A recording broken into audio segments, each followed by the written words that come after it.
Hello, Camp Pros, and welcome to the CampHacker podcast. My name is Travis Allison.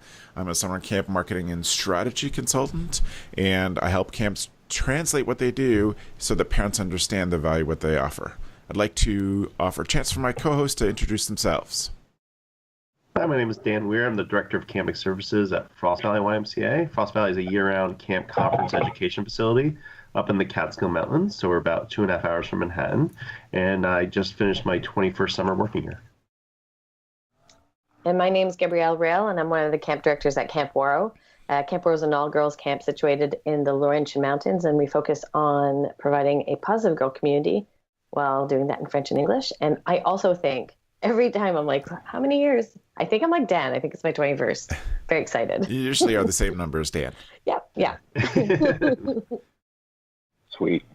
My name's Joe Richards. I'm the Executive Director at Pierce Williams Christian Center, which is a United Church of Canada summer camp and retreat facility located in Fingal, Ontario, which is halfway between Detroit and Toronto. And I just finished my 13th summer at Pierce Williams. And I'm Jalisa Danhoff. I'm the Assistant Director at Camp Newaygo. We're an all-girls camp in West Michigan that focuses on helping campers grow into their best selves. And this will be my 8th summer at Camp Newaygo. Brilliant. Jalisa, we're so grateful to have you back. Thanks for coming. Thanks. Happy to always be on this podcast. What a blast. Great. So what we're going to talk about today is we should start by saying thank you to David Gill, who's an always listener. David sent me a bunch of really good ideas, and I tried very last minute to get David on for a different topic, and he wasn't able to join us, but I'm going to get him on soon to talk about that. But this is a suggestion that David had sent us in. So our topic today is called First Impressions Last, and we want to talk about ways that camps can be thoughtful and intentional about the first impressions that they make with families. And Gab, I'm going to start with you because you come to the podcast with two hats on, both as a designer and a camp director. And so I wonder for you, in terms of people's very first impressions of people is often their social media or their web presence. What sort of things do you think are important for camps to consider? I think one of the topics that we talk often about on CampHacker is not focusing to your inner circle people and trying to look at your camp as parents that have never sent their children to camp before or to your camp before. And what is that? What is that impression? What does that look like? And I think one of the biggest assets that we've had is conversations with our first year families on their first impressions when they met Waro. And a lot of the time it's word of mouth, but we do know that once there's the word of mouth, they look online and they see what we've presented. And my goal is to build a really strong relationship with those first year parents and ask, was there anything that turned you off? Is there something that you wanted more? And what did you find? What did you find appealing? And a lot of the times there's certain things that we see at camp often over and over again that we don't even acknowledge as part of our site. And I find in those conversations where they say, oh, this part of that building, or I wish I could have seen more, that's always been, it's such a shock to me. I've also hired photographers that aren't part of the camp community to come through our site and take photos.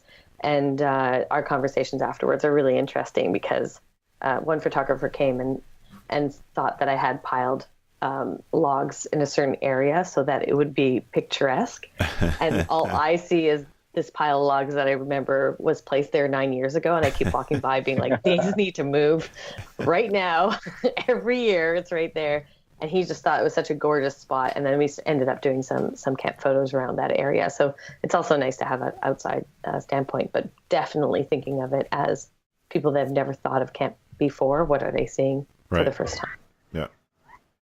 Dan, you folks offer lots of different stuff, and you have so many people come through Frost Valley. What's the mission or the directives from on high about your online first impressions? Yeah, I think It's funny, when you think about summer camp, and I talked to a lot of camps in the Northeast. A lot of them are doing weddings now. A lot of them are expanding their business. So it's for us. We always have to think of that first impression and how do we convey ourselves in a way that you can see yourself coming to a school trip or coming to a weekend programming or coming to a summer camp experience. So we tend to really focus on our mission and our impact, and really focus on what you're going to be getting away from Frost Valley, and really talk about our values and really talk about the experience overall. And then from there, broaden it out into, it doesn't matter if you're on a 3-day experience or if you're on a 2-week experience, you're going to all get that. And that's something that is really drilled upon us. And we really had to refocus as well, too. I think years ago, like 15 years ago, Frost Valley everyone was just operating on normal silos where it's just like, you get your people, you don't care.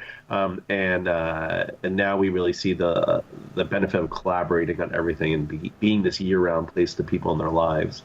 So first impression for us, we're often talking about the stories of people's experiences and how that translates to every experience here. And so that it's a little bit more convoluted versus like another camp I know that they immediately start off with their waterfront because the waterfront's amazing. But at our waterfront, you wouldn't swim during the summer. You'd only swim during the summer, so it's unique in that sense. Right. All right. Yeah. Jalisa, what's the thinking behind Nwego's online first impressions? So we redid our website about 2 years ago, and it was like my baby to create. And I modeled it after like a dream site that I had that had a video right when you pull it up. And I thought that's so engaging. And just like Dan talked about, we pulled this video on our homepage together with like videos from weddings and from community events and our zip line. And it's not just kids because we're very broad, but we also have a register now button right there on our homepage, like nice and clear. So it's an action item for people to take. So that's kind of the trend we've gone with our website, is to make it very visual, very mobile friendly. We have so many parents now that are registering for camp on their mobile phones. Yeah. So, that's a piece of what we think about. And one of the pages that I'm most proud about on our website is our Meet the 2017 camp staff, which has not been updated to 2018. And it's got a beautiful picture of all of our camp staff in this like gorgeous tie-dye, and it's just like so diverse, and it's just like these badass women ready to just like make your lives better. Yeah. And as you read about these camp staff, you're like, oh, I just want to have children so I can send my children to this camp. Like, that's such a good page. And when we put it up, we got compliments from prospective parents saying like, oh, I feel like I would want any of these camp counselors to be with my child. So if you don't have a Meet the Staff page, even if you do a Meet the Staff page of your camp staff from last summer, at least you have something up there to give parents a concept as they start to look at camps. That's great. Joe, you do a lot of the work for Pierce Williams yourself. What are your philosophies about online first impressions? I think it goes down to the same philosophies I have for everything, which is you're part of a community, right? So a lot of our online first impressions, be it on the website or be it in social media stuff, is for you to join our community and for us to show how our community helps others succeed. So if we show them how our community can help them be better or help their kid be better, their camper or their group that they bring as a rental, because we do have different focuses as well at camp. I think that being part of that community is really part of our goal, especially since we're focused in such an intensely tight area geographically as a camp, right? Dealing within the majority, 75% of our campers from one county in this part of Ontario. So the idea of community is big. And recently I read a brand story by Donald Miller. And we're really refocusing our website to be about making them the hero, right? Like anybody who comes is the most important person. It's not about us. It's not about our waterfront, because we don't have a waterfront. But it's about them and how we can be their guide in solving their problems. So for rental groups or for wedding groups or for whatnot, how do we help you be better? How do we help you succeed? And that's really where we're shifting our focus a little bit, but that's still, you're becoming part of our community because our community helps others succeed as they go out into the world. Yep. And one thing I think as camp changes over time, as we begin to look, as many more camps are looking at income more than just the summer, it's so hard to define who we are on that first impression. So Noego's come at that at a good angle of like, let's show you all these different things. And at Frost Valley, you're making it easy enough to find all the different options available to you. I'm glad you mentioned the Story Brand book by Donald Miller, Joe. It's certainly one that I've enjoyed a lot this summer, and it should be coming out. Oh, it's out in October, so it must be available now widely. He says it has a couple of good things that I wanted to make sure to mention about first impressions. One of these is an old bee in my bonnet that sometimes camps, this goes back to Gab's point too, like we need to design this forward-facing first impression towards people or for people who don't know us. And we tend to just jump right in with, you're going to have such a great time at the Pill Hill, like just shorthand and things that people won't know that I think will put some distance between us and our clients. So one of the things that Donald Miller talks about in the website First Impressions piece that he does, he calls the 5-second test, is you need to be able to see from the front page what you do. So if you are a camp and rental facility in upstate New York, you need to actually say that. You can't just show a picture of beautiful sunsets over the lake and, have the name of your... Frost Valley doesn't even say camp in the official name of it. Or Pierce Williams Christian Center doesn't say camp in the name of it. You need to say what we are. And it needs to be very short. It doesn't have to be fancy. It doesn't have to be the work of someone coming up with a short, pithy jingle for you. It just needs to plainly say, we're a boys and girls camp in Wisconsin, serving families from the Chicago area, whatever it is. We need to blatantly say that somewhere on that. I have definitely been to single gender camp websites that it took me 2 or 3 clicks for them to say that we're a girls camp or we're a boys camp. If you were smart, you would have picked up on it on the photos. But again, one of those camps specifically didn't show any kids on the front page of their website. And, that's a question that comes up from this Donald Miller book, and he talks about a lot about it in his podcast. You're not selling real estate. Why are you featuring real estate as the first impression? So you need to feature happy people using your product. So I try to encourage camps to have a good picture, or even a carousel of a couple of pictures of kids interacting with the staff and what that relationship looks like, and indoor staff going a special distance. Joe. And Travis, he talks about in the book, right, that when you show a picture, you want to show how you've solved their problem and what success looks like, right? So for us, it's happy kids. And for our rental groups, oddly enough, it's still happy people doing something. Yeah. And so if your photos don't illustrate how you help them solve a problem and because you want to make that person feel like, oh, that's how I want my group to feel at the end of this event, and I can help them. So in a wedding, you want them to be happily married and having fun without much issue, right? So yeah. I also think it's important to recognize that summer camp is a unique choice in buying compared to everything else. Yep. So not only is the trust factor higher, you're trusting somebody to take care of your children, but also families look at this as a long-term choice. I was telling somebody yesterday that I had a family approach me and say, I hear your CIT program is competitive.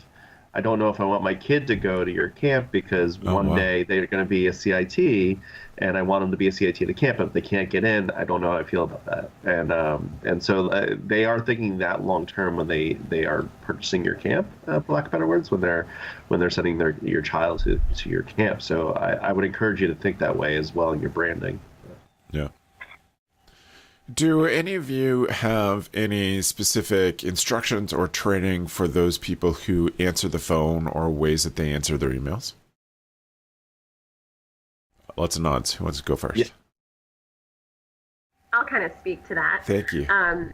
So everyone who's been the first person to answer the phone when you call Camp Newaygo was a camp counselor at Camp Newaygo. Yeah.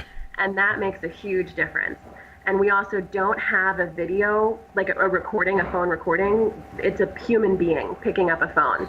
And we had a rental group, this was about a year ago, that called us and booked immediately on the phone. And it was because we were the first facility they called where a human being answered the phone. And they didn't get a recording, it was personal. Right. And so the fact that my business director was our tripping director and a camp counselor here in the early 2000s, when a parent has a question, she can answer that with like genuine empathy and understanding. And that's unique to our facility, but I would also encourage looking within your camp family as you hire those office positions. And if you do have someone that can fill that role, it makes a huge difference in who you talk to on the phone. So we do a lot of trainings with our summer business directors, but most of them are teachers. So they're used to speaking with parents, and we have professionals answering the phones and not a sad recording robot. Right.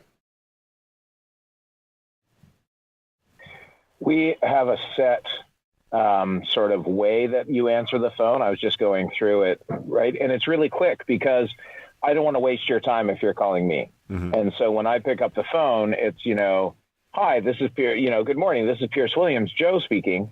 That tells them who they're talking to and then lets them go into whatever they're going into. It used to be, years ago, welcome to Pierce Williams Christian Center, where we make kids' lives super awesome and blah, blah, blah, blah, blah, and blah, blah, blah, blah, blah. And you'd be like, oh, they didn't want to listen to it.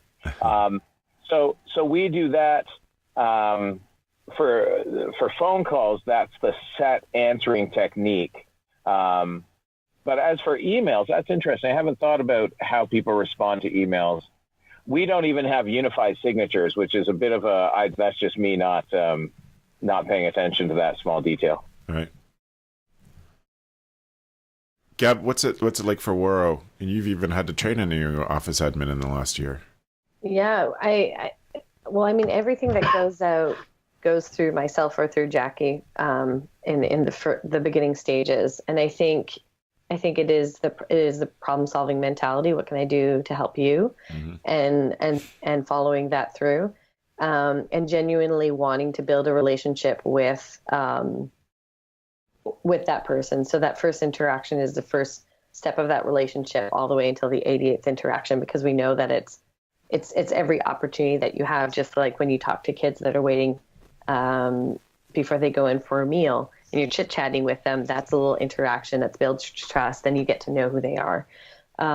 So I personally enjoy going over some of these emails, and there's always also a little bit of crumbs that are left for us that are really important crumbs. So if we have similar comments from parents, either positive or constructive, that helps us determine if we need to shift the way we communicate outwardly towards our families. Yep. So personally, as somebody that just wants to make sure that at the first contact, people understand our site, understand what we're about, anytime we can get those crumbs, I find that really helpful. And on the flip side, on the training side, it's also to teach your staff that if you have a parent that's really upset or angry or frustrated, is that a one crumb, or is that like a whole, or has this happened over and over again? Right. So you're not reacting based on one person's emotions.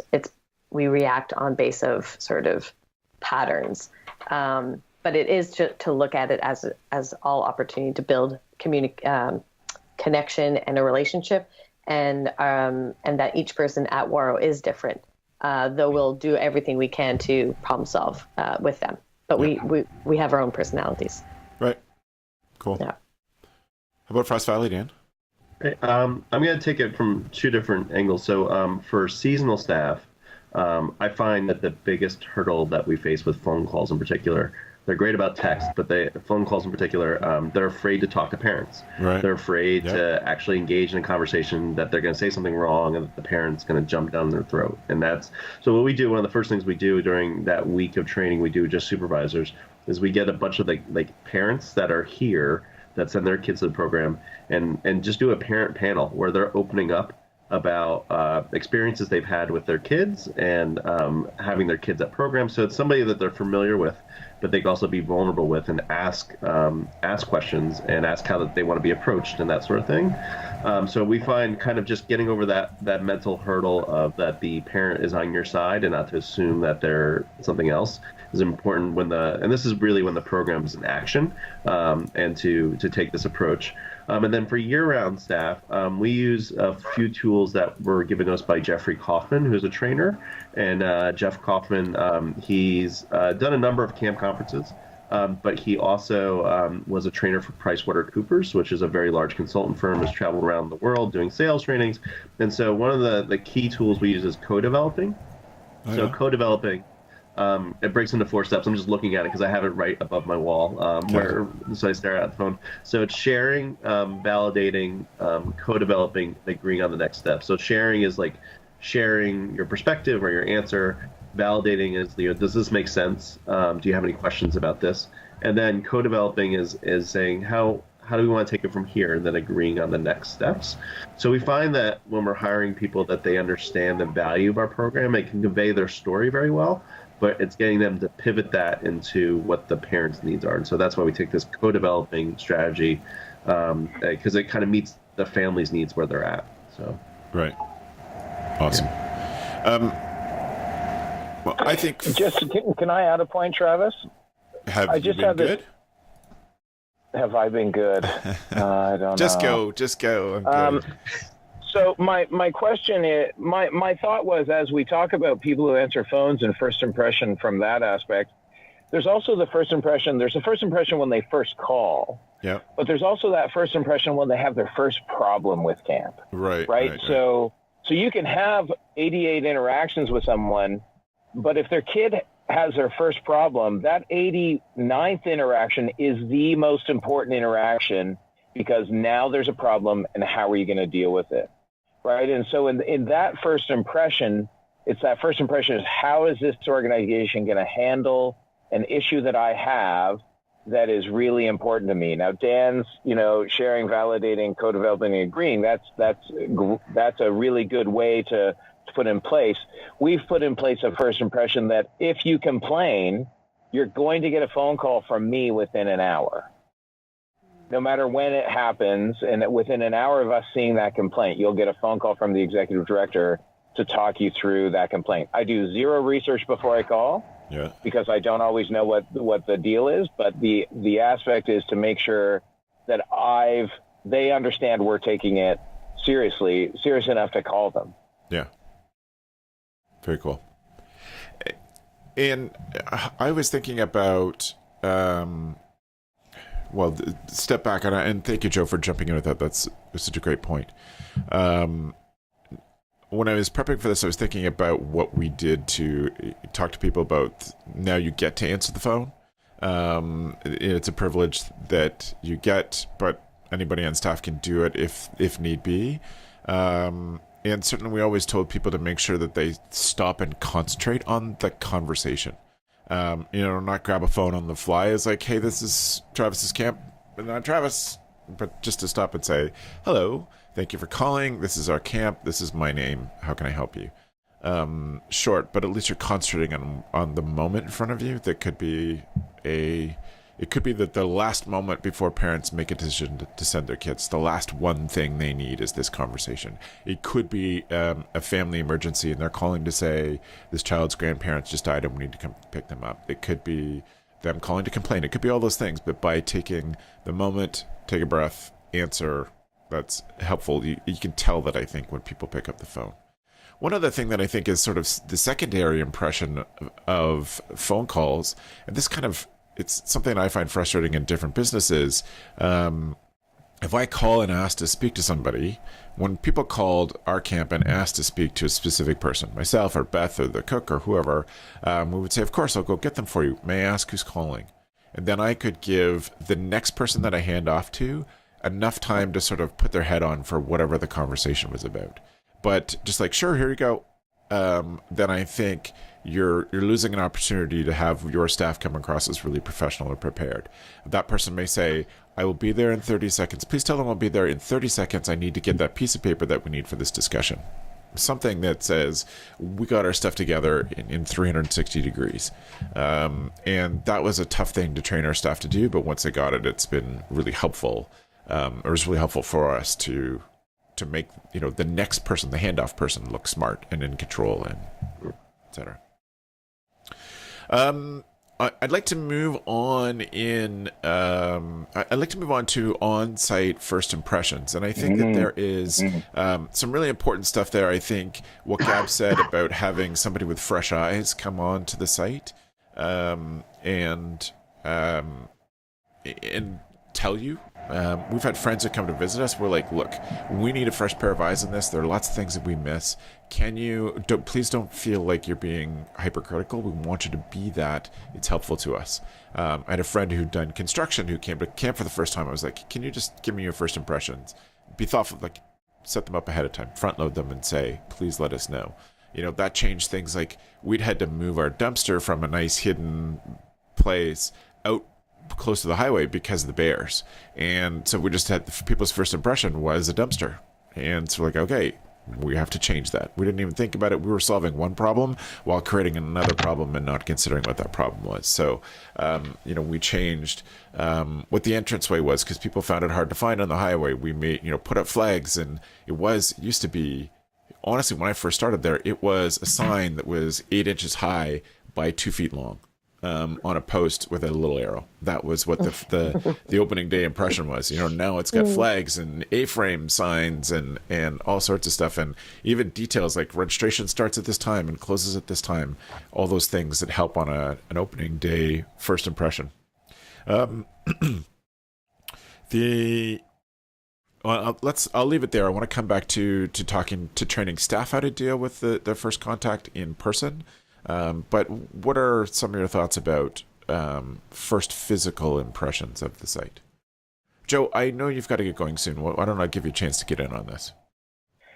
Yeah, we have first impressions every week because we're a week-long camp. Right. And parents pick their kids up drop their kids off on Sunday, and they pick their kids up on Friday.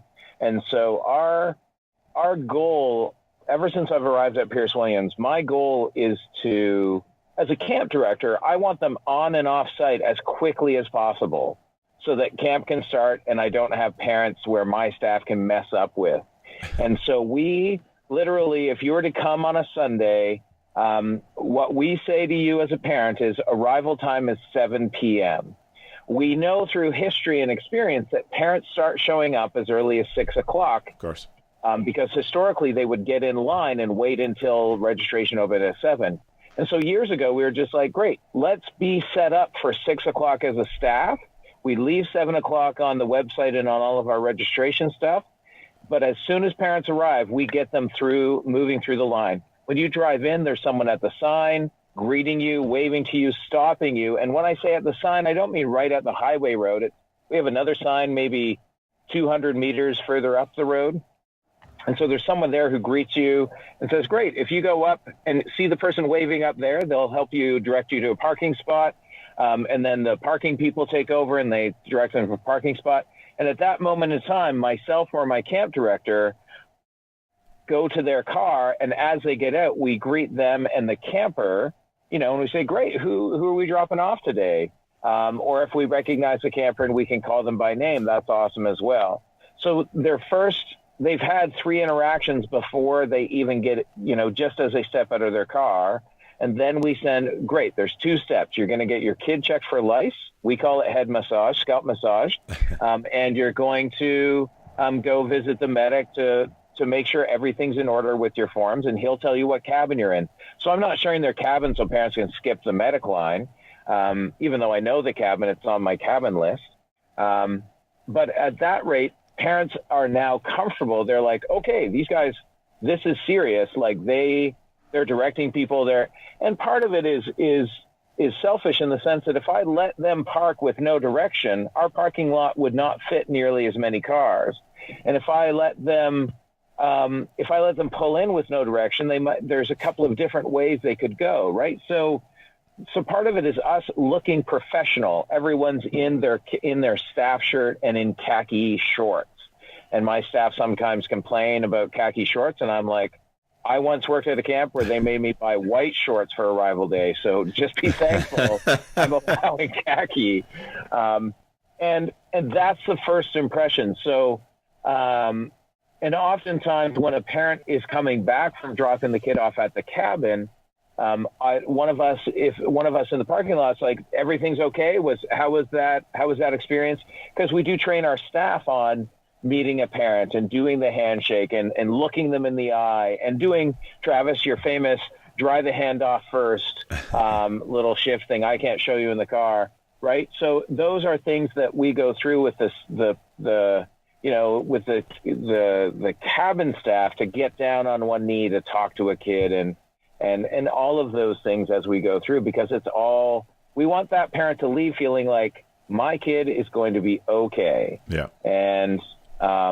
And then on Friday we do the same thing. We have someone at the sign, we have people in the parking lot, and directing parents to where they need to go, because if you don't have people directing you, you get my wife showing up at a camp near Huntsville, I won't name names, and literally jumping a fence, getting our kids from camp without signing them out and leaving. And the whole time she's like, this is unbelievable as a camping professional. She was just like, what is going on? But so that's our first impression plan. Right. Cool. Joe, do you need to get going? Should we say goodbye do you want to do the tool? Yeah, I can do the tool quickly. My tool of the week is an art book. I just bought this one the other day, a Canson art book, and it's got, this one has nice heavy paper. It doesn't need to, it depends. I use it a lot at conferences, and I carry it around in my bag. Today, it's been my desktop in my car, so I can write on it with my other book, because it's hard. And at a conference, I tend to draw notes. Who keeps linear notes? That would be weird. But I tend to draw notes, and it's a great way to sketch things out. And for like $15, $20, 80 to 100 pages, I think. 60 sheets in this one. But it's just something I've used for years, and I've just never thought about. And so when I was talking with Iskis about it the other day, saying, hey, I'm ordering one because I needed one to take down to the PCCCA conference. And he's like, can I get one too? And I was like, yeah, sure. So it's an art book, which acts as a hard surface to write on at conferences, as well as a way to draw notes instead of just write them. Fantastic. Well, Joe, thanks for being on. Appreciate you making time for us. Thanks. Bye, everybody. See you, Joe. We will see you later. So I want to keep going on the opening day welcome message. I think a lot of the stuff that Joe talked about would echo a lot of the things that we did. The only thing that I would add in that had a really great effect was that when the first time that somebody from staff gets the kid's name, which would be like Joe for us was before parking, you check them on the list, we could tell them who their counselor was and where they were staying, because we're trying to have people not do stop at the nurse. If everything is ready, there was no reason for them to do it. Lots of people still had to, but cut that down a bit. One of the things that was really effective for us is to know how many years a kid had been at camp previously. So you could say, well, welcome back for your 4th year, Travis. And it was such a magical moment that the kid would feel recognized for the previous stuff. So that was always a nice special touch just to add on to stuff that I think was ours was pretty common with what Joe did. Check-in for you, Dan, must be a lot of organization. How do you organize the special touches and make sure it's intentional? Yeah, I've joked, so we have over 800 overnight campers coming on one day, and it can feel like an airport at times if you don't do it right. So I think kind of the two principles we really push on the staff. One is to form a sincere connection with the child. Yep. And when you're having interaction with the family, make sure to be making that eye contact and to be engaging the child that's coming to camp as well too. All the kids that are in the family, but in particular the one that's coming to camp, and brewing that excitement right from the get-go. So that's everything from the person parking the car to helping with the luggage, to meeting our CEO in the dining hall, to the camp director, to the nurse, to the counselor. So all those little moments culminate in the parent feeling good when they're leaving camp. And to really have that first impression in that sense, people seeing that people are child-focused here. So the parent's not leaving here, the child's focused. I don't think that the first handshake has to be with the child, but the sincere moment of that conversation or first impression has to be involving the child in some way. So that's one thing we really push, and it's pretty fundamental in what we do. And the other is just the phrase that customer service is showing that you care, not necessarily being able to answer the question. Right. So a lot of the times you get a question, it's not under your job scope. If you're not the director, you don't have all the answers underneath your hat. And there's almost this attraction to lie because you want to have such great customer service. And I always remind people that if you don't know the answer, it's okay to be upfront with them and say, I don't know the answer, but to show that they care. So if someone asks you a question like, do you know when a sick call is done today? Or do you know when the nurse station closes? Be like, I don't know that, but why don't I walk with you over to there? We could talk and we can go from there. And that moment showing that you're going to actually walk with them and that you care enough to go find out with them. And it shows that you pay attention to detail. It shows that you care about their stay. Every person kind of wants that sincere moment with a staff member before they're leaving their child with you. And that's even if they're scoping out the camp. Sometimes that could be with the person that's sweeping the dining hall, or that could be with the person that owns the camp. It doesn't matter who, but everybody wants that sincere moment with a staff member, knowing that someone's looking out for their kids. So those are really the two biggest things we drill into all staff's heads and for check-in. Yeah, I love the physical handoff. Not go down this trail and you'll see the third building on the right. We'll say health center on it. It's like, no, come on, I'll take you. I'll show you where it goes. That also allows you to. What would have been an uncomfortable or just an empty moment for a new family, it allows you to fill it with some good conversation and some good stuff. Gab has some good tools for staff for what she calls the awkward walk with parents and new staff members. So, Gab, do you want to pick up on the awkward walk? And I'm going to come back to my favorite Waro opening day thing at the end of this, but what about the awkward walk? The parents are going to be interacting with staff, and you won't be there to supervise them. So it's giving them as many tools as possible. So one, we do want to lower the anxiety of our parents. So we have our camp director meet every single car as they come in, saying hi and get the wellness form. Awkward walk, basically two things. One, we equip, I put that in guillemets, staff with a little sticker that says, ask me about the time when ... And then they fill in, when I fell out of a canoe, or when I met my best friend at 7, or so it gives it a talking conversation, a little piece, and they're promoting camp. And the awkward walk is when you're walking with your camper and their family to the cabin or tent. So just follow the acronym ASK. So basically, you ask them something specific about the car ride. You show them something on camp, and then like, I know this acronym so well. It's what? It's a piece of trivia. What's the last piece? Oh yeah, trivia, exactly. Yeah. There you go. I'm great at acronyms. So anyways, basically, it's a very short acronym so that most people can remember it. Long story short is that it gives them just this very, very small loop of questions that they can ask, conversation starters.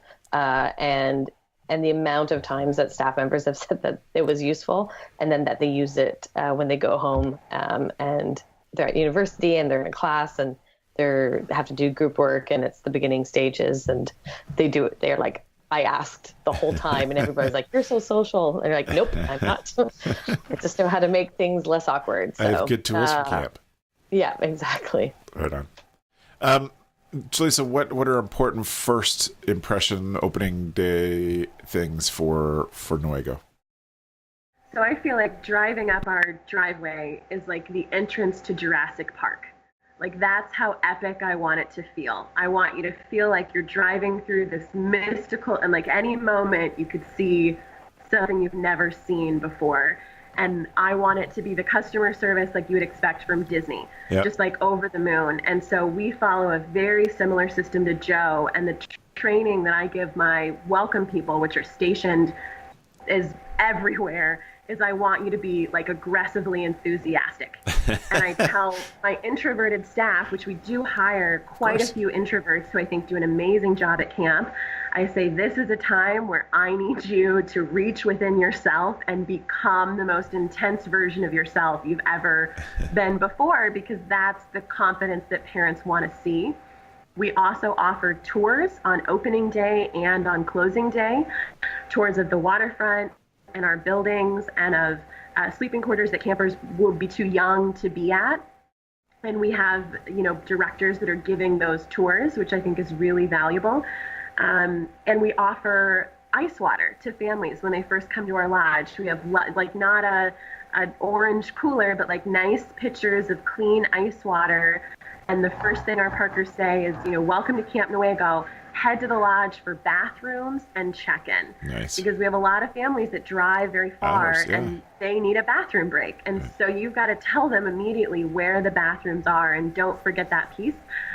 We also got a great note for a conference that I do, and we offer, like many camps do, luggage service for opening day.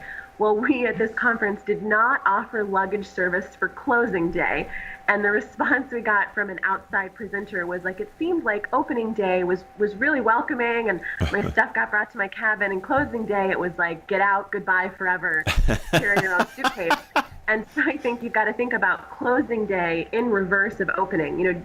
That same level of customer service and intensity, that's your first impression. And you've got to make sure that those campers have showered within 24 hours, that you do intentional French braid hair parties in all of the cabins, because parents, the first thing they're going to look to see is, my kid clean? Have they eaten? Like, are they safe? Are they healthy?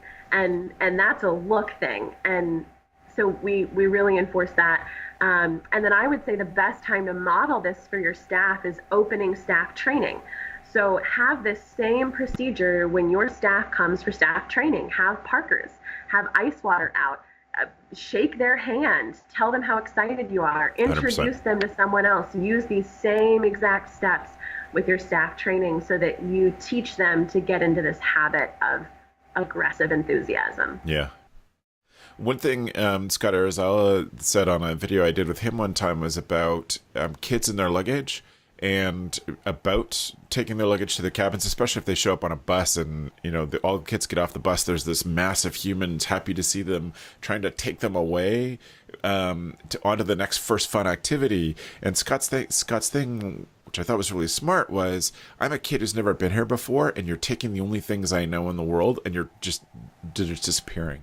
So he was training at one particular camp where they said, you're going to do this activity. This is Travis. He's going to take your stuff to your cabin. So we'll be there when you get there. But we want to make sure that you get to go to the bathroom and get to have a little fun before we get this. But your stuff will be in your cabin when you get there in 45 minutes. Something just to give a kid an anchor to replace the anchor of, wait, that's my stuff. Where's it going? Oh, that's really great. So Worrell has a thing that I think is incredibly intentional, very smart about opening day. And I think that's where I'd like to leave us off, Gab, because it's something that I love that you guys do, that you folks do.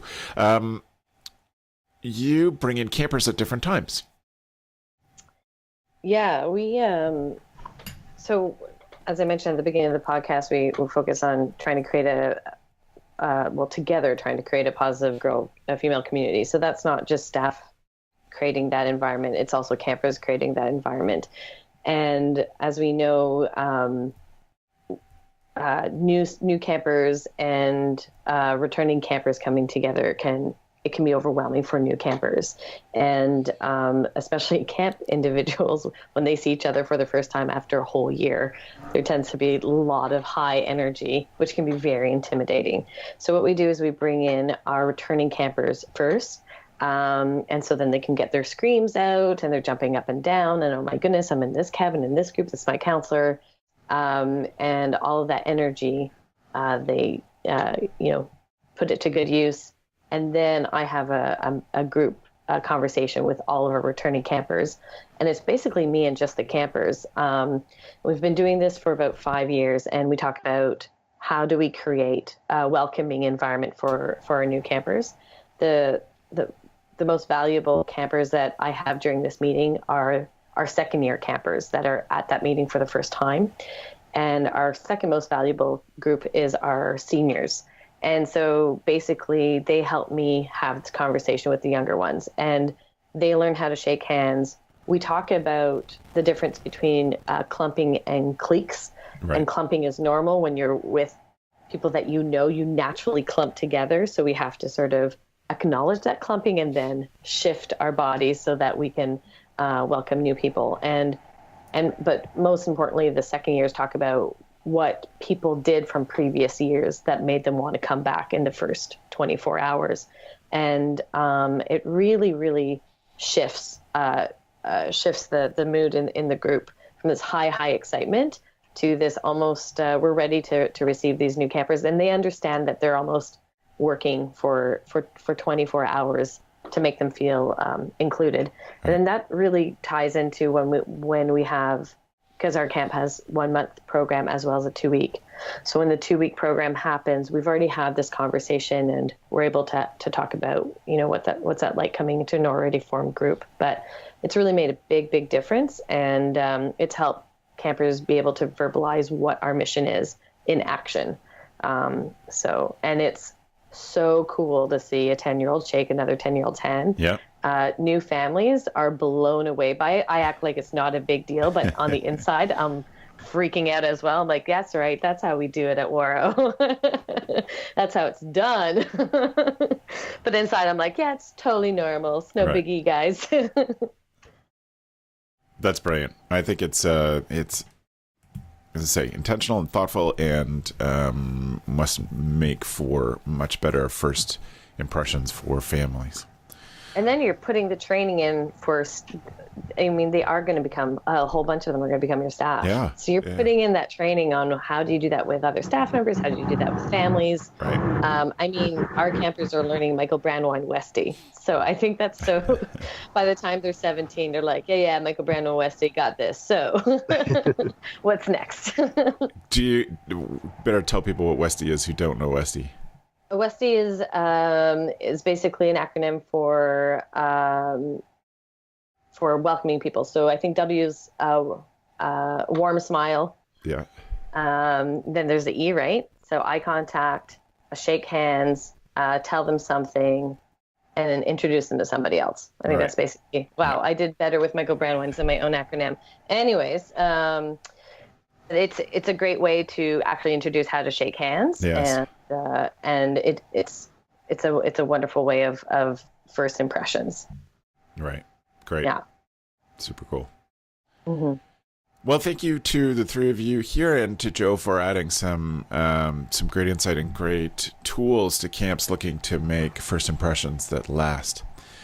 At this point, I want to move us on to our tool of the week. If you are joining us for the first time in this episode number 102, our tool of the week is something that we ask each panelist to come with that makes them a better camp director. You've heard Joe's tool of the week already, but what I want to do now is turn to Dan, and Dan, get your idea for the tool of the week. Yeah, so mine is a book from Shefali Tsbary called The Awakened Family, and she's also wrote Conscious Parenting.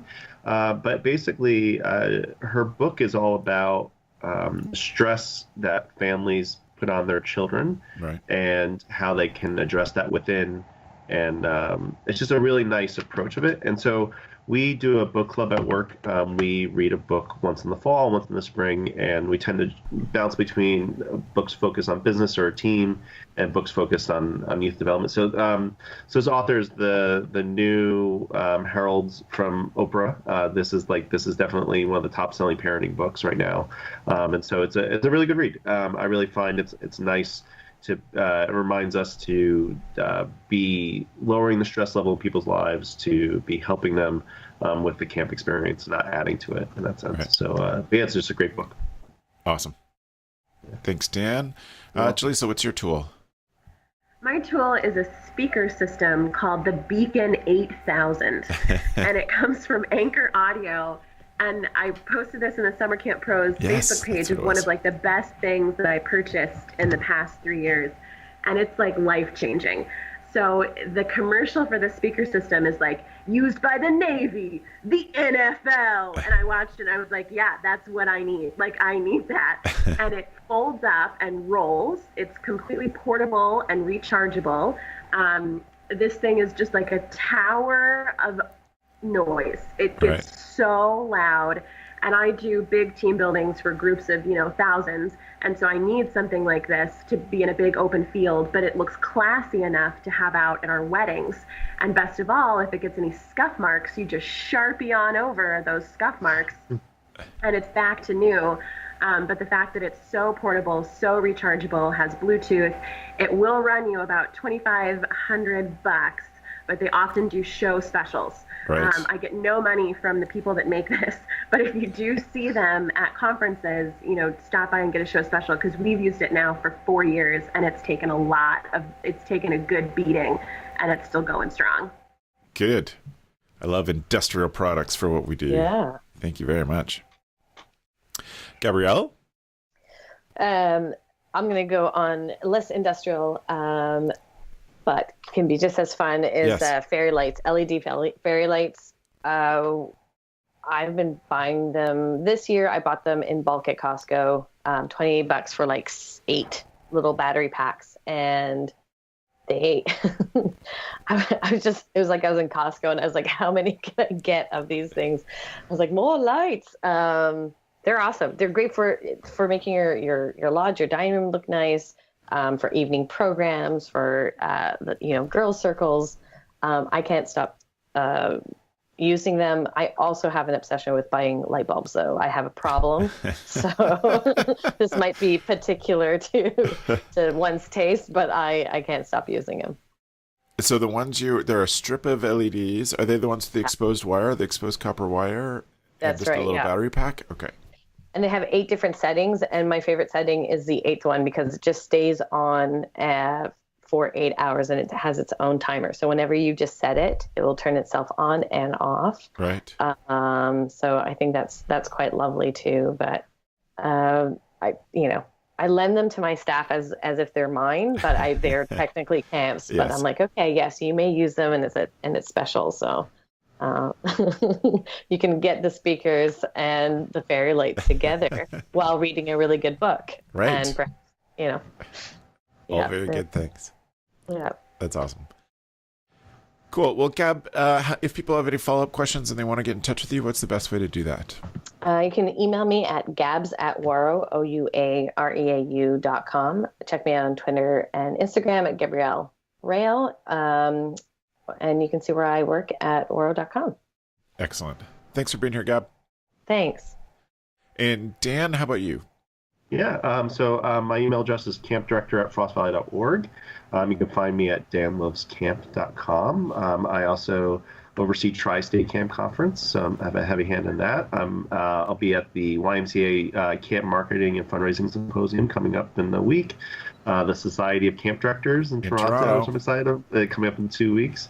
And then I will, I'll be around. So those are the easiest ways. I do tweet at Dan Loves Camp as well, too. That's great. Yes, we're looking forward to having Dan as our guest speaker to talk about his master's thesis on unplugging at camp at the Society of Camp Directors in Toronto. Jalisa, you should come up and catch a ride up with Joe. Oh yeah, Your guest. I would love to go. I got it. Everything in Canada is awesome right now. Thank Camp and all the cool stuff that you guys are doing. People can get a hold of me at Jalisa at campnuego.org. And if you have questions about spelling that, go to campnuego.org to find out all of our awesome programs. That's great. Joseph, thanks for joining us again. It's great to have you here. Always a pleasure. Right on. So if people want to find the show notes from this episode, they can go to camphacker.tv/podcast. We want to give a shout out to Matt, who's our editor and producer, for doing this work for us. And Matt's going to have this in the audio version, but I want to make sure for the YouTube version as well that we put out a big thank you to those who support CampHacker, support this podcast, and help us pay for Matt by being patrons at patreon.com. So if you're interested in chipping in as little as $1 a month, you can go to patreon.com/CampHacker and contribute in that way. And we've had some new people join in the past 6 months, and that's wonderful. There's always a churn of people. So if you've got good stuff from this show or other CampHacker podcasts, then we would invite you to go there and support us for as little as $1 a month. It is much, much appreciated because it allows us to keep Matt on payroll. Thank you all contributors. Thank you to those who've been listening. You can reach me online at CampHacker, and that's it. Thank you for joining us. And thanks for the evening, friends.